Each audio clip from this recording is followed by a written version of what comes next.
প্রিয় শিক্ষার্থীবৃন্দ, যারা এবার তোমরা অষ্টম শ্রেণীতে পড়াশোনা করছো, তোমাদের জন্য আজকে আমি একটি কোর্স এনরোল করতে যাচ্ছি। তোমাদের জন্য আমি গণিত কোর্সটি নতুন রূপে নতুনভাবে শেখাবো। তো আমাদের আজকের প্রথম পার্ট যে প্যাটার্ন অংশটা ছিল, সেই অংশ নিয়ে আমরা আলোচনা করব। তোমরা অনুশীলনীতে গিয়ে দেখতে পারো যে আমাদের 9 নম্বর অঙ্কে কি বলছে বলো তো। তালিকার পাশাপাশি দুইটি পদের পার্থক্য বের করো এবং পরবর্তী দুইটি সংখ্যা নির্ণয় করো। তো এই অঙ্কগুলোতে আমাদের কি যে ক নম্বরের কোশ্চিনগুলো আসে, জেএসসিতে এই টাইপের কোশ্চিন আমাদের দিয়ে দেয়। তো আমাদের চলো অঙ্কটা একটু শুরু করি। আর তোমরা অবশ্যই ভিডিওগুলো দেখো, তোমাদের অঙ্কটাকে ইজি করার জন্যই আমরা কিন্তু এই কোর্সটি এনরোল করলাম।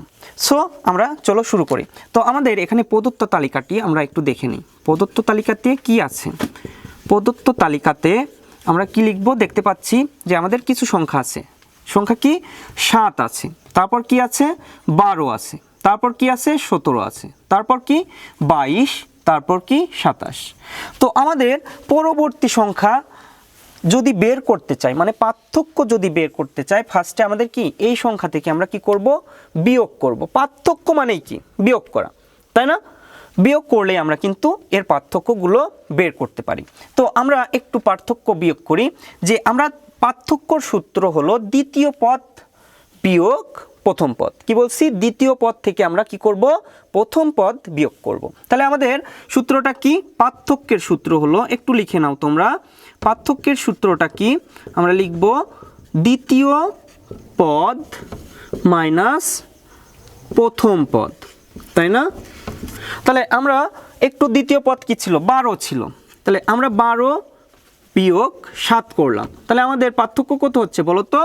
12 থেকে আমরা যদি 7, মনে করো 12টা আম আছে তোমার কাছে, তোমার বন্ধু 7টা আম নিয়ে নিল, তাহলে কয়টা আম থাকে? অবশ্যই 5টা আম থাকে, তাই না? তাহলে এই 5ই হলো আমার প্রথম যে পার্থক্য ছিল, সেই পার্থক্যের মান। আবার আমরা কি যদি দ্বিতীয়টা পার্থক্য বের করি, 17 থেকে আমরা কি বাদ দিব?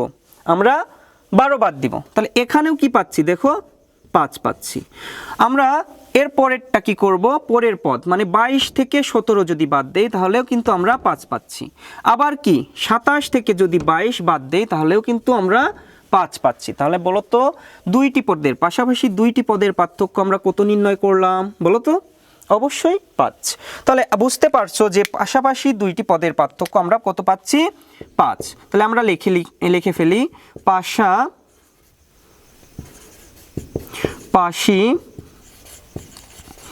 দুইটি পদের পার্থক্য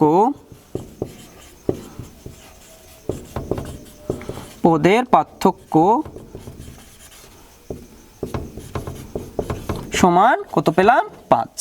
ওকে, এরপর অতএব আমরা আমাদের পরবর্তী অংশটুকু কি বলছে? দুইটি সংখ্যা নির্ণয় করো। পাশাপাশি দুইটি সংখ্যা, পরবর্তী যে দুইটি সংখ্যা আছে, সেই দুইটি সংখ্যা আমাদের নির্ণয় করতে হবে। তাহলে আমরা লিখে ফেলি পরবর্তী দুইটি সংখ্যা হলো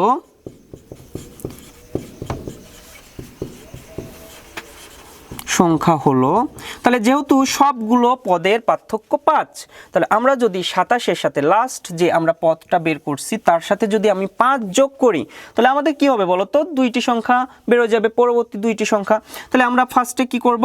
27-এর সাথে 5 যোগ করে দিলাম। তাহলে 27-এর সাথে যদি আমি 5 যোগ করি, তাহলে কি হবে বলো তো? 32 হবে। তাহলে কি হবে? 32 হবে। তাহলে কি হবে? 32। এরপর আমরা কি করব? এই 32-এর সাথে আবার আরেকটি মানে 5 যোগ করে দেব। তাহলে আমাদের কি আরও তার পরবর্তী সংখ্যা বেরোবে। তাহলে 32-এর সাথে আমরা যদি আবার 5 যোগ করি, তাহলে আমাদের কত বেরোবে? 37। তাহলে এই 32 আর 37 হলো আমাদের এই অঙ্কের উত্তর। তাহলে আমরা কি পেলাম? পাশাপাশি দুইটি পদের পার্থক্য পেলাম 5, এবং পরবর্তী দুইটি সংখ্যা হলো আমাদের 32 এবং 37। আশা করি তোমরা 9-এর ক নম্বর অঙ্ক খুব ভালো করে বুঝতে পারছো। সবাইকে ধন্যবাদ। প্রিয় শিক্ষার্থী, তো তোমাদের জন্য আমাদের 9-এর খ নম্বর অঙ্কটা আমি নিয়ে আবার চলে আসলাম। তো এখন দেখো আমাদের 9-এর খতে কি বলছে। আমাদের যে মানগুলো দেয়া আছে যে 6, 17, 28, 39 এবং 50। তো প্রদত্ত তালিকা আমরা একটু লিখে ফেলি। তাহলে 6 লিখলাম, তারপর 17, তারপর 28, তারপর 39, তারপর 50। এখন আমরা কি বলছিলাম যে পার্থক্য কি হবে বলো তো?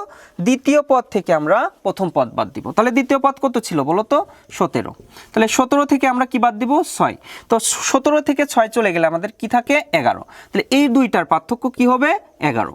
এরপর আমাদের 28 থেকে আবার 17 বাদ দিলেই কিন্তু 11 পাচ্ছি। তারপর কি 39 থেকে আমাদের যদি 28 বাদ দেই তাহলেও কিন্তু 11 পাচ্ছি। আবার 50 থেকে 39 বাদ দিলেও আমরা কি পাচ্ছি? 11। ঠিক আছে, তো আমাদের পাশাপাশি দুইটি পদের পার্থক্য কি হবে? 11। তাহলে আমরা 11 লিখে দিলাম। এরপর পরবর্তী দুইটি সংখ্যা কি কি? আমাদের 50-এর পরে লাস্ট আমাদের শেষ সংখ্যাটা কত ছিল? 50। তাহলে 50-এর সাথে আমরা কি যোগ করব? 11। তাহলে 11 যোগ করলে কি হবে? 61, তাই না? তো তোমরা বুঝতে পারছো যে আমাদের পরবর্তী একটি সংখ্যা কি। এরপর আমরা 61-র সাথে আমরা কি যোগ করব? আবার 11 যোগ করব। তাহলে আমাদের কি হবে?